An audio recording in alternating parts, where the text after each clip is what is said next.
ഇന്ന് നോമ്പ് തുറക്കാൻ ഒന്നും റെഡിയാക്കാതെ കേട്ടോ സ്കൂളിൽ പോയത്. അതുകൊണ്ട് തന്നെ വന്നപ്പോൾ നല്ല പണി ഉണ്ടായിരുന്നു.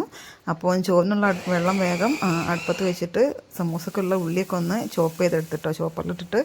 പിന്നെ സമൂസക്ക് ഫില്ലിങ് ഉണ്ടാക്കുമ്പോൾ കുറച്ച് അധികം ഉണ്ടാക്കി, കാരണം നമ്മളിന്ന് പത്തിരി അല്ല ഉണ്ടാക്കുന്നത്, ഇറച്ചിപ്പുട്ടാണ്. അപ്പോൾ അതിനും കൂടിയുള്ള ഫില്ലിങ് കുറച്ച് കൂട്ടി ഉണ്ടാക്കിട്ടോ. പിന്നെ ഇറച്ചി കുറച്ച് കറിയും വെച്ച്, കാരണം ഇറച്ചിപ്പുട്ടാണെങ്കിലും കറി കുറച്ച് വേണ്ടി വരും. പിന്നെ അത്താഴത്തിന് കൊടുക്കാമല്ലോ കറി.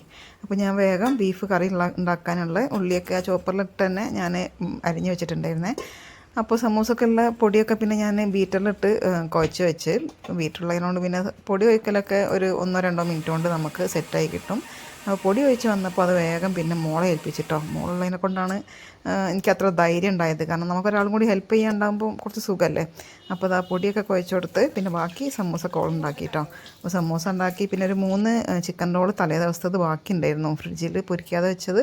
അപ്പോൾ അതും പൊരിച്ച് നോമ്പ് തുറന്ന്, പിന്നെ നോമ്പ് തുറന്നതിൻ്റെ കഴിഞ്ഞ ശേഷം കേട്ടോ പിന്നെ ഇറച്ചിപ്പുട്ടൊക്കെ ഉണ്ടാക്കാൻ നിന്നത്. ഞാൻ പൊടിയിലേക്ക് കുറച്ച് ക്യാരറ്റ് ചോപ്പ് ചെയ്തെടുത്തിട്ടിട്ടുണ്ട്. പിന്നെ ഇറച്ചിപ്പുട്ട് ഉണ്ടാക്കിയെടുത്ത്, ഇറച്ചിപ്പുട്ടിന് കുറച്ച് അധികം ഫില്ലിങ് വെച്ചാൽ നല്ല ടേസ്റ്റ് ഉണ്ടാവുക. നമ്മളെ സമൂസൻ്റെ ഫില്ലിങ്ങിലേക്ക് കുറച്ച് തേങ്ങയും കൂടി മിക്സ് ചെയ്തിട്ടാണ് അതിൻ്റെ ഫില്ലിങ് ഉണ്ടാക്കിയത്. അപ്പോൾ അതിൻ്റെ ആവിയൊക്കെ വരുമ്പോഴേക്ക് ഞാൻ അത്താഴത്തിലേക്കുള്ള കടുക്കൊക്കെ ഒന്ന് കഴുകി മസാലയൊക്കെ തേച്ച് വെക്കാൻ വിചാരിച്ച്. അപ്പോൾ അതവിടെ ഇറച്ചിപ്പുട്ടൊക്കെ റെഡി ആയിട്ടുണ്ട്. പിന്നെ കറി റെഡി ആയപ്പോൾ കുറച്ച് കറി ഞാൻ പുട്ടിനുള്ളത് മാറ്റി വെച്ചിട്ട് അത്താഴത്തിലേക്കുള്ളത് കുറച്ച് തേങ്ങ അരച്ച് പാർന്ന്.